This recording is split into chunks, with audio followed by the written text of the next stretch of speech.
আকাঙ্ক্ষা কখন লোভে পরিণত হয়ে যায় তা কেউ বলতে পারে না। এবার তার পরিণাম কি হতে পারে তাও আমরা কেউ জানি না।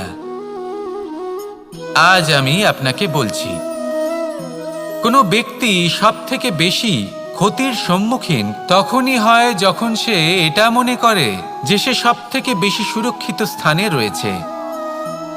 সে ভাবে যে সে সেখানে সুরক্ষিত রয়েছে।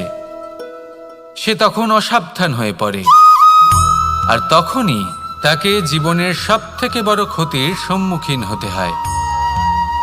নিঃস্ব হয়ে যাওয়ার পরিস্থিতি কোনো মানুষের জীবনে তখনই আসে যখন তার কাছে প্রচুর সম্পত্তি থাকে এবং সে তার থেকেও অনেক বেশি সম্পত্তি অর্জন করতে চায়।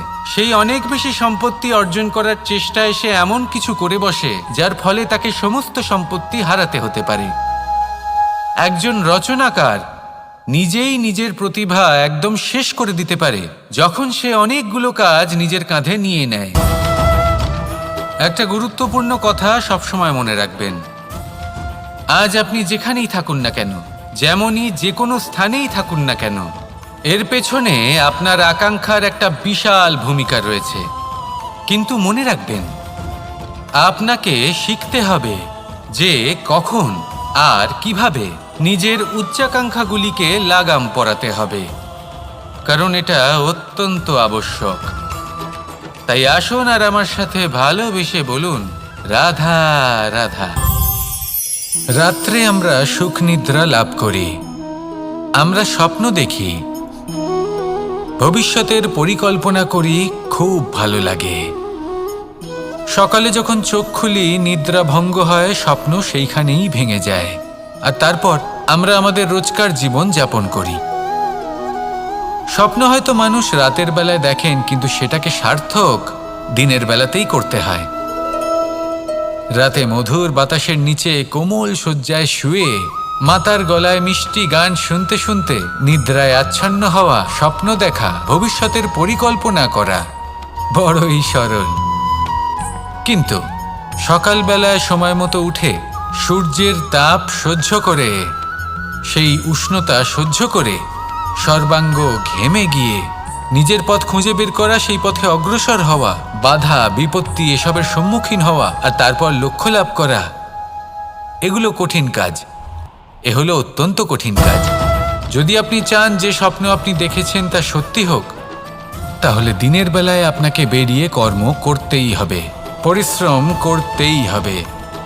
মনের এই চক্ষু দিয়ে স্বপ্ন দেখা সম্ভব, কিন্তু যদি আপনি বুঝতে পারেন যে এই স্বপ্নই হলো আপনার লক্ষ্য, তাহলে তাকে সার্থক করতে শুধুমাত্র পরিশ্রম দ্বারাই করতে হবে। তাহলে পরিশ্রম করুন আর আমার সাথে ভালোবেসে বলুন, রাধা রাধা। মানুষের জীবনে তিনটি গুণ অত্যন্ত প্রয়োজনীয়: শ্রদ্ধা, বিনম্রতা, যোগ্যতা। যদি জ্ঞান লাভ করতে চান তাহলে শ্রদ্ধার প্রয়োজন, যদি মান লাভ করতে চান তাহলে স্বভাবে বিনম্র হওয়া প্রয়োজন, আর যদি মনোবাঞ্ছিত স্থান লাভ করতে চান তাহলে যোগ্যতার প্রয়োজন। বিষয়টা সহজ। শ্রদ্ধা আপনাকে জ্ঞান দেবে, নম্রতা আপনাকে মান, আর যোগ্যতা উচিত স্থান দেবে।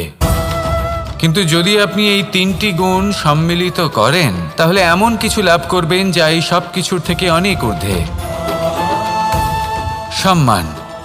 আর এ হলো সেই সম্মান যা প্রত্যেক মানুষের নিজের জীবনে লাভ করতে চেষ্টা করা উচিত, কারণ এই হলো সেই সম্মান যার কারণে আপনি চলে যাওয়ার পরেও এই সংসার আপনাকে ভালোবাসবে আর মনে রাখবে। আসুন আমার সাথে ভালোবেসে বলুন, রাধা রাধা। অনেক সময় আমরা জীবনে অনেক মানুষকে এমন বলতে শুনে থাকি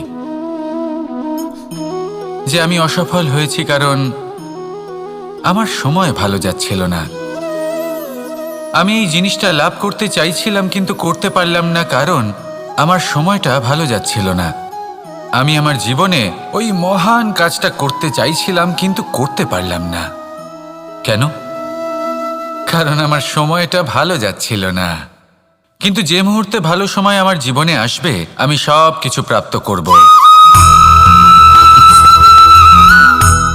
এমন প্রায় প্রত্যেকেই বলেন আসুন একটা কথা বোঝা যাক। একজন মালিকে দেখুন, সে প্রত্যেক দিন গাছের সেবা করে, তাকে জল দেয়, তার যত্ন আত্তি করে। কেন? প্রত্যেক দিন সেই গাছ ফল দেয় না।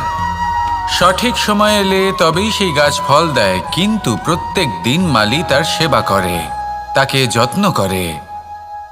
শুধুমাত্র তখন করে না যখন সেই গাছ ফল দিতে সক্ষম। আর যদি মালি গাছের যত্ন প্রতিদিন না করে, তাহলে হয়তো সেই গাছ ফল দিতেই পারবে না। এটাই হলো আমাদের জন্য একটা শিক্ষা। যখন সময় আমাদের জন্য অপেক্ষা করে না, তখন আপনি সময়ের জন্য কেন অপেক্ষা করছেন? ভালো সময়ের জন্য অপেক্ষা করবেন না।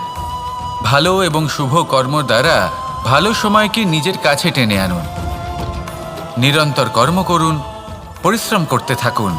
শুভ সময় আপনা থেকেই আপনার কাছে আসবে। আসুন আমার সাথে ভালোবেসে বলুন, রাধা রাধা। মানুষের এই সংসারে জীবনযাপন করার জন্য কিছু জিনিসের প্রয়োজন পড়ে। এমন কিছু আবেগ, এমন কিছু বস্তু আছে যেগুলো তার প্রয়োজন হয়।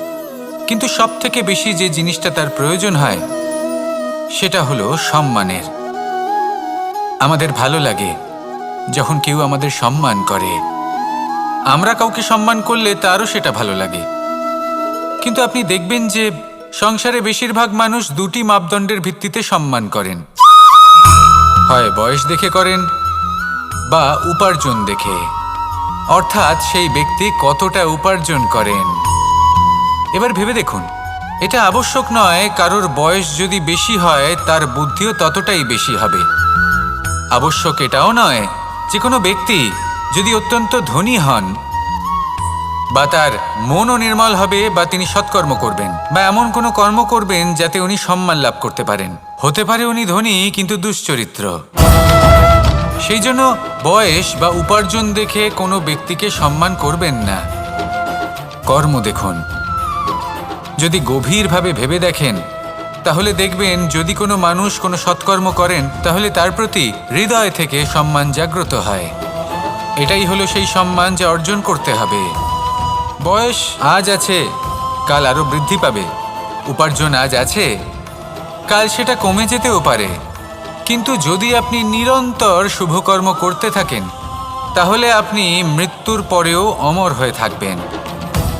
আসুন আমার সাথে ভালোবেসে বলুন, রাধা রাধা। পাপ এবং পুণ্য, এই দুই হলো সংসারের এমন দুই বিন্দু যাকে কেন্দ্র করে এই সংসারের চক্র ঘুরতে থাকে। আমরা যদি কোনো কর্ম বিচার করি, হয় পুণ্য নয় পাপের দৃষ্টিভঙ্গি দিয়ে, এটা হয় পুণ্য না হলে পাপ। কিন্তু এই পাপ এবং পুণ্য এই দুই নির্ভর করে প্রত্যেক মানুষের ওপর, তার চিন্তাধারা, তার পরিস্থিতির ওপর। ধরুন এমন একজন মানুষ যিনি অনেক দিন ধরে বনে পথ হারিয়েছেন, অনেক দিন হয়তো উনি কোনো খাবার খাননি। এবার এমন পরিস্থিতি চলে এসছে যে এবার যদি উনি খাবার না খান তাহলে হয়তো জীবিতই থাকবেন না। আর এমন অবস্থায় ওনার সামনে যদি কোনো প্রাণী আসে তাহলে তাকে শিকার করা, এটা কিন্তু তার কাছে পাপ নয়। এটা তো জীবিত থাকার একমাত্র উপায়। এটা তার কাছে পুণ্য সম। আর যদি আমি এমন একজন ব্যক্তির কথা বলি যিনি সরল, যিনি একটি সুখী, শান্ত, সুরক্ষিত জীবনযাপন করছেন, তার কাছে কিন্তু এটা পাপ। এইরকমই এই সংসারে ভিন্ন ভিন্ন পরিভাষা আছে পাপ এবং পুণ্যের। তার মধ্যে যদি আমি আপনাকে একটি সরল পরিভাষা দিই, সেটা হলো জীবনে যখনই কোনো কর্ম করবেন সেটা নিয়ে একটু ভেবে দেখুন যে এই যে কাজটা আমি করছি তার ফলে এই যে অন্য মানুষেরা আছেন এই সংসারে, তারা কি দুঃখ পাবেন? যদি তারা দুঃখ পান তাহলে সেটা পাপ। যদি আপনি এমন কোনো কর্ম করেন যার ফলে অন্যরা প্রসন্নতা লাভ করেন, তাদের মুখে হাসি ফুটে ওঠে, যদি তারা প্রেরিত হন, জীবনে সামনে এগোতে পারেন, তাদের বিকাশ হয়, তাহলে এটা হলো পুণ্য। তাই জীবনে সবসময় পুণ্য করতে থাকুন আর আমার সাথে ভালোবেসে বলুন, রাধা রাধা। বনস্পতি ফলনের জন্য আমাদের কিসের প্রয়োজন পড়ে? একটু ধরিত্রীর, একটু পরিশ্রমের আর একটা বীজের। এবার যদি মানুষের কথা বলি তাহলে এখানে ধরিত্রী হলো মানুষের এই জীবন, যেখানে মানুষ নিজের ইচ্ছের ফল ফুল ফলন করতে চায়। পরিশ্রম হলো আমাদের কর্ম, আর বীজ হলো আমাদের নির্বাচন। আমাদের বেছে নিতে হবে যে আমরা কি বপন করব, আম নাকি ফণি মনসা। এর মধ্যে আমরা কি পেতে চাই? রসালো ফলের ফলন চাই নাকি কাঁটার ফলন চাই, তা আমাদের উপর নির্ভরশীল। কিন্তু একটা কথা ঠিক, লক্ষ্য যেমনই হোক না কেন, জীবন যেমনই হোক না কেন, যদি আপনি লক্ষ্যের দিকে এগোতে থাকেন তাহলে কর্মের সাথে খামখেয়ালি আচরণ করতে পারবেন না। যদি আপনি এমন করেন তাহলে এটা আপনাকে একটা অনুচিত লক্ষ্যে পৌঁছে দেবে, সেটা কিন্তু নিশ্চিত। সবসময় এটা মনে রাখবেন, কর্মের সাথে খামখেয়ালি হবেন অর্থাৎ কর্মফলও আপনার সাথে খামখেয়ালি হবে। তাহলে নিষ্ঠার সাথে কর্ম করতে থাকুন আর নিজের লক্ষ্যকে প্রাপ্ত করুন। আর আমার সাথে ভালোবেসে বলুন, রাধা রাধা। অগ্নি চতুর্থ তত্ত্ব, সব থেকে বেশি গুরুত্বপূর্ণ কিন্তু তার থেকেও বেশি ভয়াবহ।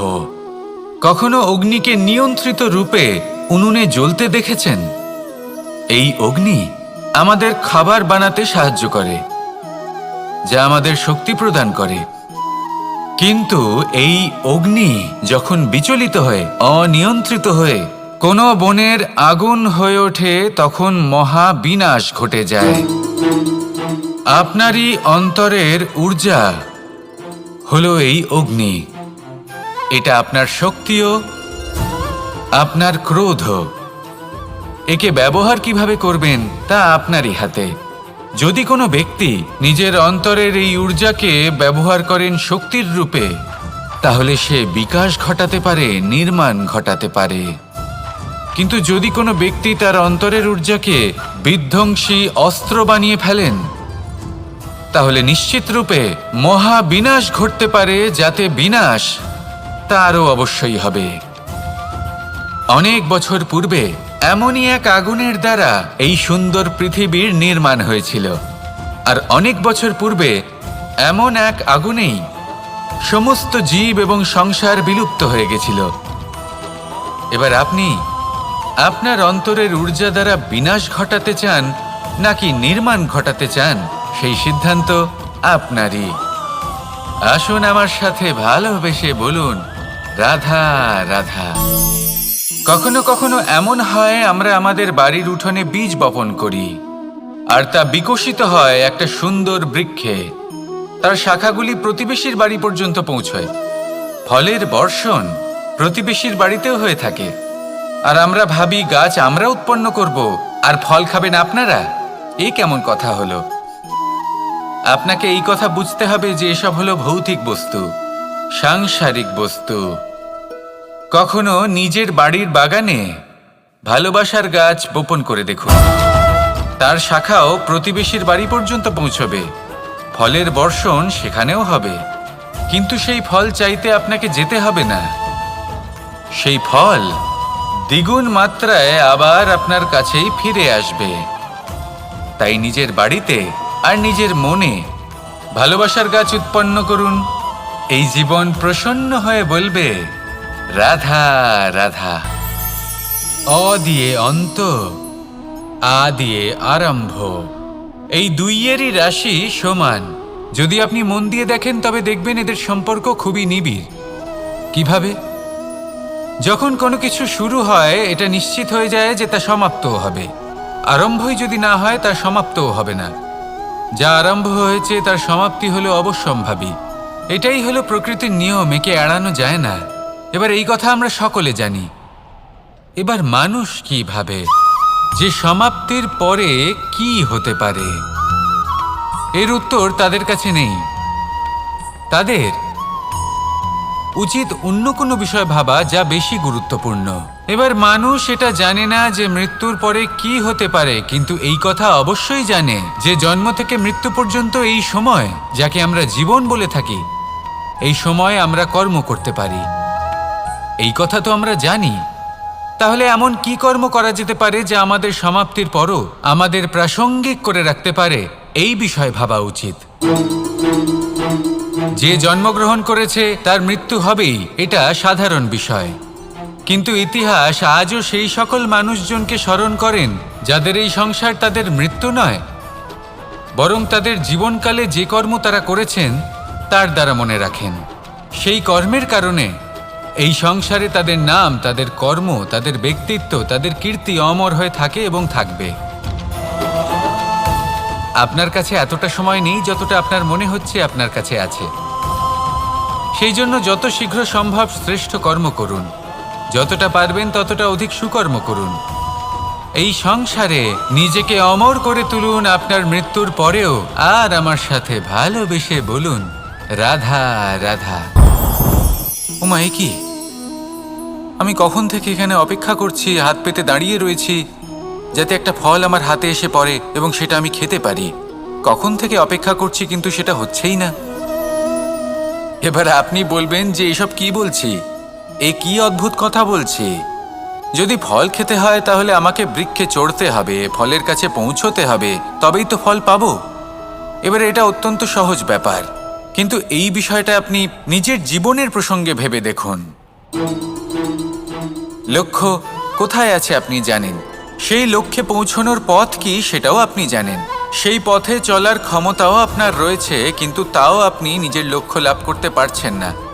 কেন? কারণ আপনি অপেক্ষা করছেন যে লক্ষ্য আপনার সামনে চলে আসবে, কিন্তু তা হয় না। লক্ষ্য সে যাই হোক না কেন, ধন হোক, প্রেম হোক, কোনো সম্মান হোক বা মোক্ষ হোক, যদি আপনি তার দিকে অগ্রসর না হন তাহলে ফল প্রাপ্তি অসম্ভব ব্যাপার, তা কোনোদিনই হবে না। সেই জন্য আপনার চোখের সামনে আপনি যদি নিজের লক্ষ্যকে দেখতে পান তাহলে উঠুন এবং সেই দিকে অগ্রসর হতে শুরু করুন। নিজের অন্তরের সকল অশুভ গুণ দূর করুন, অলসতা ত্যাগ করুন, অজ্ঞানতা ত্যাগ করে দিন এবং চলতে থাকুন। অবশ্যই মনোবাঞ্ছিত ফল লাভ করতে পারবেন।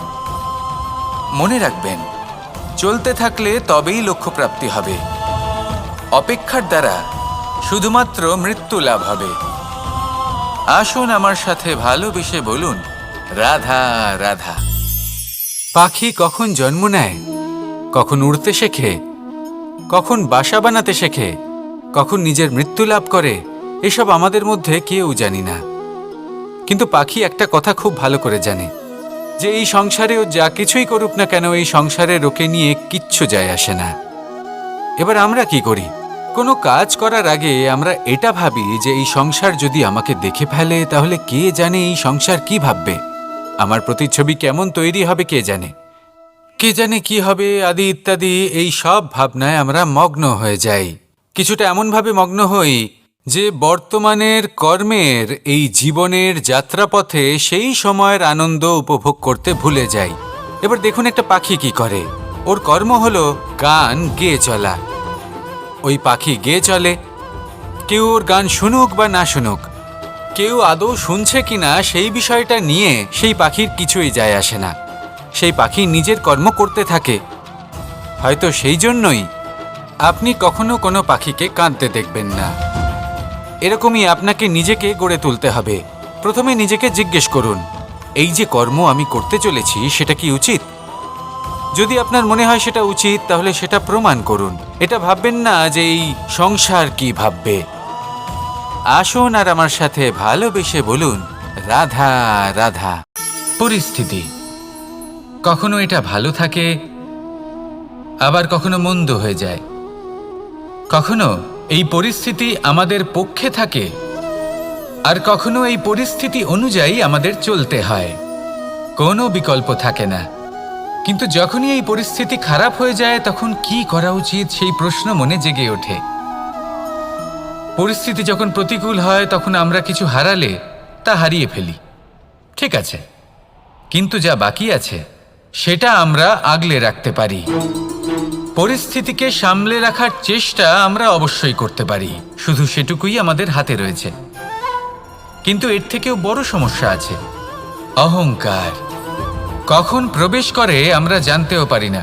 এই অহংকার আপনাকে বুঝতেও দেবে না যে আপনি সত্যি কিছু হারিয়েছেন। আপনার কিছুই যাবে আসবে না। দেখতে গেলে আকাশের সূর্য নিজের প্রকাশ হারিয়ে ফেলে যখন অন্ধকার ঘনিয়ে আসে। তাহলে আমরা কে হই? ওনার সামনে তো কিছুই নই। এই অহংকার আমাদের দমন করতেই হবে। এটা বিশ্বাস করতে হবে যে এই সমগ্র সৃষ্টিতে আমরা শুধুমাত্র একটা কণা, তার থেকে বেশি আর কিছুই নয়। বিশ্বাস করতে হবে যে আমরা ততটাও বড় নই যে কখনোই কিছুই হারাবো না। এবার যেদিন এই জ্ঞান আপনি আত্মস্থ করে নিজের আচরণ পাল্টাবেন, মনে রাখবেন সেই দিনই অহংকারকে দমন করতে আপনি পথে অগ্রসর হয়ে পড়েছেন। এই অহংকারকে দমন করুন আর আমার সাথে ভালোবেসে বলুন, রাধা রাধা। তালা অনেক পুরনো একটা আবিষ্কার। যবে থেকে এই সংসারে বহুমূল্য বস্তু নির্মিত হয়েছে, তবে থেকেই এই তালা নির্মাণ হয়েছে। তবে থেকে এর ব্যবহার করা হয়েছে, যাতে উচিত সময় এলে পরে আমরা আমাদের বহুমূল্য জিনিসগুলো সুরক্ষিত রাখতে পারি এবং সময় এলে পরে বের করে সেগুলি ব্যবহার করতে পারি। এবার একটা গুরুত্বপূর্ণ তথ্য আছে যেটা জানা অত্যন্ত গুরুত্বপূর্ণ, এবং সেটা হলো যে একটা তালা নির্মাণের পূর্বে তা খোলার যন্ত্র অর্থাৎ তার চাবিটি নির্মাণ করা হয়, এবং এটাই জীবনের খুব বড় একটা শিক্ষা প্রদান করে যায়। আমাদের জীবনে যখনই কোনো সমস্যা আসে তখন ভয়ভীত হওয়ার কোনো দরকার নেই, কারণ এই প্রকৃতি, এই ঈশ্বর এই সমস্যার সমাধান তথা এর চাবি আগে থেকেই নির্মাণ করে রেখে দিয়েছেন। শুধু দরকার হলো সেই সমস্যার ঊর্ধ্বে উঠে সেই সমাধান খুঁজে বের করা। মানুষ অনেক সময় সমস্যা দেখে ভীত হয়ে পড়েন, চিন্তিত হয়ে পড়েন, নিজের বিবেক হারিয়ে ফেলেন। আপনার শুধু এই মনকে শান্ত করা প্রয়োজন। এই শান্ত মনের সাথে এই সমস্যার নিবারণ খুঁজে নিতে হবে। তাই সমস্যা যতই তীব্র হোক না কেন, ভয় পাওয়ার কোনো প্রয়োজন নেই।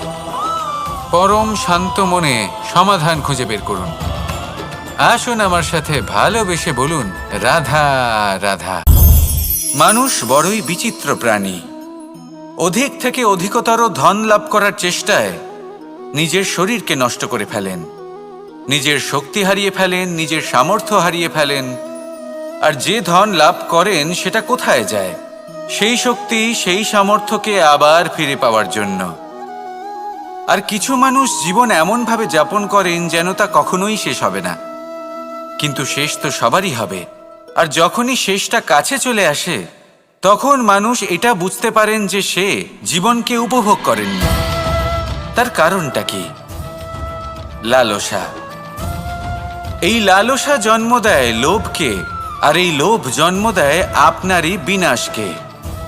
সেই জন্য আজ আপনার কাছে যা কিছু আছে, যেমনটা আছে তার সাথে জীবন যাপন করুন, পূর্ণরূপে যাপন করুন। আপনার কাছে যতই ধন, শক্তি, মান থাকুক, তা সবার মধ্যে ভাগ করতে শিখুন। ভাগ করলে ভালোবাসা বাড়ে, আর এই ভালোবাসা দ্বারা জীবন আরও সুখময় হয়ে ওঠে। তাহলে আসুন আর আমার সাথে ভালোবেসে বলুন, রাধা রাধা।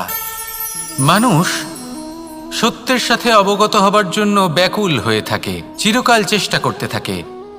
জন্ম থেকেই তার মনে এই ইচ্ছে জাগ্রত হয় সত্যিটা কি সেটা জানতে। এবার এই ইচ্ছে, এটা পূর্ণ কিভাবে করা যেতে পারে? কারণ মনে হয় যে জ্ঞান অর্জন করলেই এই ইচ্ছে পূর্ণ হতে পারে, তাই কেউ কেউ জ্ঞানের পেছনে ছুটতে থাকেন। কেউ এটা ভাবেন যে এই ইচ্ছে পূর্ণ করা যেতে পারে ধন আর শক্তির দ্বারা, তাই তারা ধন আর শক্তি প্রাপ্ত করতে চান। কেউ আবার ভাবেন যে অন্তরের মন্থন দ্বারা এটা সম্ভব হতে পারে। এবার এটাও সত্যি যে মন্থন করলে অমৃত লাভও সম্ভব হতে পারে, কিন্তু তার জন্য এই মন্থন করার জন্য একটা উচিত দিকে অগ্রসর হওয়া প্রয়োজনীয়। উচিত সংযমের দ্বারা সামনে এগোতে হবে, আর কোনো আশা না করে সামনে এগিয়ে যেতে হবে, তবেই এটা সম্ভব হতে পারে।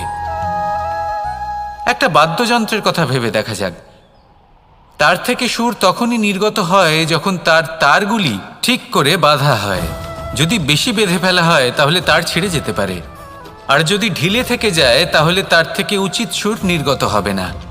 একটা অত্যন্ত গুরুত্বপূর্ণ কথা মনে রাখবেন, সত্যকে লাভ করার প্রাথমিক আধার হল অনুশাসন। জীবনে এই অনুশাসন আনুন, সত্য আপনা আপনি আপনার কাছে চলে আসবে।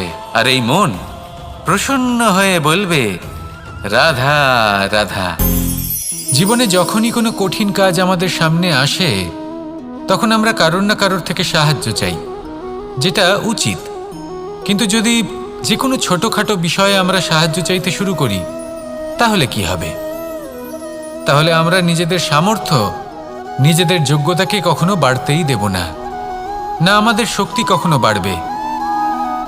কারণ এটা আমাদের অভ্যেস হয়ে যাবে। যাই ঘটুক, আমরা কারোর থেকে সাহায্য চাইতে চলে যাব, এটাই আমাদের স্বভাব হয়ে যাবে। সেই জন্য আমাদের যেটা করা উচিত সেটা হলো, যতক্ষণ না আর কোনো উপায় থাকছে ততক্ষণ আপনি কারোর থেকে সাহায্য চাইতে যাবেন না। চেষ্টা করুন, যা সংকট থাকুক, সমস্যা থাকুক, পরিস্থিতি যতই কঠিন হোক, নিজে সমাধান করতে চেষ্টা করুন। যতটা পারবেন আত্মনির্ভর হওয়ার চেষ্টা করুন। যদি এটা করতে পারেন, তাহলে আপনি অনেক কিছু শিখবেন। দিন প্রতিদিন আপনার জীবন আরও বেশি উজ্জ্বল হয়ে উঠবে, ব্যক্তিত্বের বিকাশ ঘটবে, আপনার শক্তি বৃদ্ধি পাবে, যোগ্যতা বৃদ্ধি পাবে, আত্মবিশ্বাস জেগে উঠবে, আর আত্মনির্ভর হয়ে মন বলবে, রাধা রাধা। আমাদের জীবন হলো একটা উপবনের মতো, যেখানে কাঁটাও আছে আবার ফুলও আছে। আর যদি আপনি ফুল লাভ করতে চান, তাহলে কাঁটার সংস্পর্শে তো আপনাকে আসতেই হবে। এটাই জীবনের সত্য। আমাদের জীবনে, আমাদের পরিবারে, আমাদের সমাজে দেখবেন ভিন্ন ভিন্ন ধরনের মানুষ আছে। কেউ আছেন দুর্জন, কেউ সজ্জন, কেউ শত্রু হন তো কেউ মিত্র। যদি আপনি দুর্জনদের কাছে যান, তাহলে শুধুই কষ্ট পাবেন। যদি আপনি শত্রুর কাছে যান, তাহলে ঝামেলায় জড়িয়ে পড়বেন। তার চেয়ে ভালো আপনি সজ্জনদের কাছে যান, আনন্দ এবং জ্ঞান লাভ করবেন। নিজের মিত্রদের কাছে যান, আপনি সাহস লাভ করবেন। আরও একটা কথা বলি, এই জীবন এত বড়ও নয় যে আপনি প্রত্যেক সমস্যায় প্রত্যেক মানুষের সাথে ঝামেলায় জড়াবেন। শুধু যার সাথে আপনার মনের মিল হবে তাকে প্রণাম করুন, আর যার সাথে মনের মিল হবে না তাকে দূর থেকে প্রণাম করুন। কিন্তু মনের মধ্যে থেকে প্রেমের বোধ কোথাও যেতে দেবেন না, কারণ এই ভালোবাসাই শেষ মুহূর্তে আপনার উচিত পথ প্রদর্শন করবে। তাই এই ভালোবাসাকে মনে জাগ্রত রাখুন, আর এই ভালোবাসার সাথেই বলুন, রাধা রাধা। কোনো এক সময়ের কথা, একজন জেলের একটা ছোট্ট পুত্র ছিল। সে ভাবল যে আমি আমার বাবার মতোই মাছ ধরব। তখন সে একটা লাঠি নিল, তাতে দড়ি বাঁধল, আর সেই দড়ির মুখে যে কাঁটা বিঁধে থাকে তাতে চারা ঝুলিয়ে জলে ফেললো আর বসে থাকলো। কিছু সময় পরে জলে একটি তরঙ্গ দেখা গেল। ও বুঝতে পারল খুব বড় একটা মাছ ফাঁদে পড়েছে। ও বল প্রয়োগ করলো, সেটা টানার চেষ্টা করলো। মাছও বল প্রয়োগ করলো, আর শেষে যেটা হলো, সেই দড়ি ছিঁড়ে গেল আর মাছ বেঁচে পালিয়ে গেল। দেখুন, ও অনেক চেষ্টা করলো, কিন্তু অসফল হলো। কখনো অধিক বল প্রয়োগ করলো, আবার কখনো কম বল, কিন্তু কিছুতেই সফল হলো না। ও পঞ্চমবার প্রচেষ্টা করলো, না বেশি বল প্রয়োগ করলো না কম, ততটাই বল প্রয়োগ করলো যতটা পর্যাপ্ত, ঠিক ততটাই বল, যতটা বল সেই মাছ প্রয়োগ করলো। আর শেষ পর্যন্ত জীবনে প্রথমবার ও মাছ ধরতে সফল হলো। এবার এই কথার সারমর্ম কি? ভারসাম্য। এটাই হলো জীবনের সবথেকে বড় নিয়ম। আমাদের সবার জীবনে সমস্যা রয়েছে, কখনো মন দিয়ে ভেবে দেখবেন। জীবনে যদি কোনো ক্ষুদ্র সমস্যা বা ছোট সমস্যা থাকে, আর সেটা সমাধান করার জন্য আপনি বেশি চেষ্টা করছেন, তাহলে তার দ্বারা সমাধান হয় না, বরং আরও বিপদ বেড়ে যায়। যখন কোনো বড় সমস্যা থাকে আর আপনি কম চেষ্টা করতে থাকেন, তখন সমাধান হয় না, তা চলতেই থাকে। শুধু এটাই হলো ব্যাপার। জীবনের সমস্ত সমস্যার একটা ভারসাম্য বজায় রাখা, যদি এটা আপনি শিখে ফেলতে পারেন, জীবনটা আপনার হাতের মুঠোয় থাকবে। আসুন আমার সাথে ভালোবেসে বলুন, রাধা রাধা। মানুষের জীবনে স্বচ্ছতার একটা আলাদা গুরুত্ব আছে। যদি আপনি নিজেকে স্বচ্ছ রাখেন, তাহলে আপনার নিজেরও ভালো লাগবে, সামনের ব্যক্তিরও ভালো লাগবে, একটা অন্যরকম প্রভাব পড়বে। কিন্তু একজন শ্রেষ্ঠ ব্যক্তি কিভাবে হয়ে ওঠা সম্ভব? যার মধ্যে গুণ আছে, শিক্ষা আছে, শুভ চেতনা আছে, যিনি সৎকর্ম করেন। কিভাবে হব সেই ব্যক্তি যার মধ্যে জ্ঞান আছে? শুধুমাত্র স্বচ্ছ থাকলে তো তা হওয়া সম্ভব নয়। প্রথমে আপনাকে বুঝতে হবে যে মানুষের মধ্যে 4টি মূল তত্ত্ব আছে। প্রথম হলো তার শরীর, যার দ্বারা উনি যে কোনো কর্ম করে থাকেন। দ্বিতীয় তত্ত্ব হলো তার মন, যার দ্বারা কোনো কর্ম করার জন্য সে নিজেকে প্রেরণা দিতে থাকে। তৃতীয় তত্ত্ব হলো বুদ্ধি, যে কর্ম আমরা করতে চাই, যে লক্ষ্যে আমরা পৌঁছতে চাই, সেটা আমরা কিভাবে কোন পথে করব সেটা স্থির করা যায় বুদ্ধি দিয়ে। আর চতুর্থ তত্ত্ব হলো আত্মা। আত্মা হলো এমন এক তত্ত্ব যার কোনো সমাপ্তি নেই। আত্মা হলো অজয়, কিন্তু এরও শুদ্ধিকরণের প্রয়োজন হয়। এই 4টি তত্ত্বের শুদ্ধিকরণ করতে থাকুন, এদের নির্মল রাখুন, শুদ্ধ রাখুন। এবং এটা কিভাবে হবে? শুভ চেতনা দ্বারা, জ্ঞানের দ্বারা, এবং সবথেকে বেশি গুরুত্বপূর্ণ প্রেমের দ্বারা। আসুন আমার সাথে ভালোবেসে বলুন, রাধা রাধা। একে বালি বলুন, মাটি বলুন বা ধুলো বলুন, এ দিয়ে কত কিছু করা সম্ভব। এ দিয়ে আপনি নিজের বাসস্থান নির্মাণ করতে পারেন, প্রাচীর গড়ে তুলতে পারেন, অট্টালিকা নির্মাণ করতে পারেন। কিন্তু যদি এই বালিকে আপনি মুষ্টিবদ্ধ করে রাখতে চান, তাহলে তা হাত থেকে ফসকে যাবে। আপনি কখনোই একে মুষ্টিবদ্ধ করতে পারবেন না। এরকমই হয় আমাদের জীবন, আর এরকমই হয় সময়। এই মুষ্টিবদ্ধ করা বালির মতো। সময়কে আমরা বাধা দিতে পারবো না, আটকেও রাখতে পারবো না। এ হলো প্রবাহমান। জন্ম থেকে মৃত্যু পর্যন্ত এই যে সময়, তা খুবই সীমিত। আর এই সময় আমরা যেটাই করি তার দ্বারাই আমাদের মূল্য নির্ধারিত হয়। আর এই সংসার থেকে চলে যাওয়ার পরেও এই সংসার এই সব কর্মের জন্যই আমাদের মনে রাখে। তাই যদি আপনি এটা ভাবেন যে আজ যে কর্ম করার ছিল আমি না হয় কাল করে নেব, কাল আমার লক্ষ্যে পৌঁছানোর কথা ছিল আমি পরশু পৌঁছব, না, এই সময় খুব মূল্যবান, একে নষ্ট করবেন না। এই সময়কে সদ্ব্যবহার করুন, মহান হবার পথে অগ্রসর হন। একে যদি মুষ্টিবদ্ধ করে রাখার চেষ্টা করেন, এই সময় থেমে থাকবে না। আসুন আমার সাথে ভালোবেসে বলুন, রাধা রাধা। আমরা চাই বা না চাই, আমরা সবসময় নয় কোনো না কোনো লক্ষ্যের দিকে এগিয়ে চলেছি বা কোনো না কোনো যুদ্ধ করেই চলেছি। যেমন যে যুদ্ধ মনের মধ্যে চলছে সেগুলো হলো অন্তর্মনের যুদ্ধ, যেমন পরিবার প্রতিপালনের যুদ্ধ, কর্তব্য পালনের যুদ্ধ, কোনো প্রিয়জনকে না হারানোর যুদ্ধ। এসব যুদ্ধ মনের মধ্যে চলে এবং সেদিক থেকে দেখতে গেলে আমরা হলাম এই সংসারের সব থেকে বড় যোদ্ধা, তাই না? কিন্তু এই সব যুদ্ধে যদি আপনি জয়ী হতে চান তাহলে 3টি বিষয় আপনাকে মাথায় রাখতে হবে।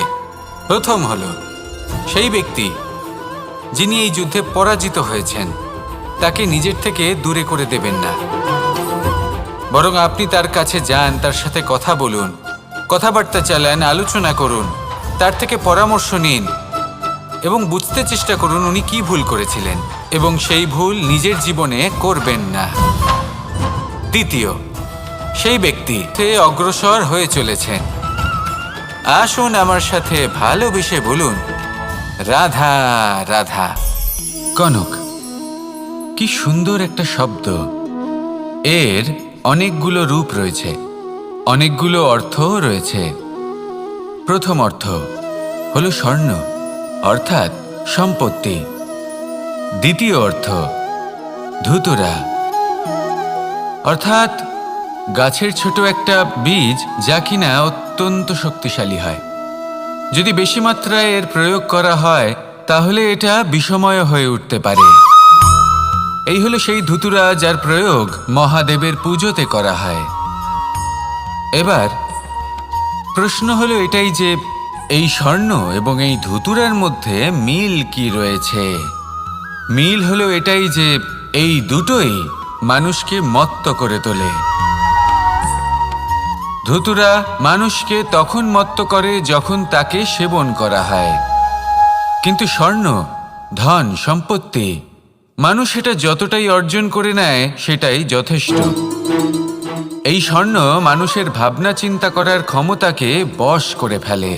মানুষ সম্পত্তির লোভে মত্ত হয়ে ওঠে, কারণ যে যত চমৎকারী, যতটা অমূল্য হয় তাকে সামলানো কিন্তু ততটাই কঠিন, তাই না? তাই মনে রাখবেন, ধন, স্বর্ণ, সম্পত্তি এগুলো ধুতুরার থেকেও অনেক বেশি বিষাক্ত হতে পারে। তাই এর ওপর আত্মসংযমের একটা কবচ পরিয়ে রাখবেন এবং বিবেকের শক্তির সাথে এগুলো প্রয়োগ করুন, তবেই কল্যাণ হবে। আসুন আমার সাথে ভালোবেসে বলুন, রাধা রাধা। বাহ,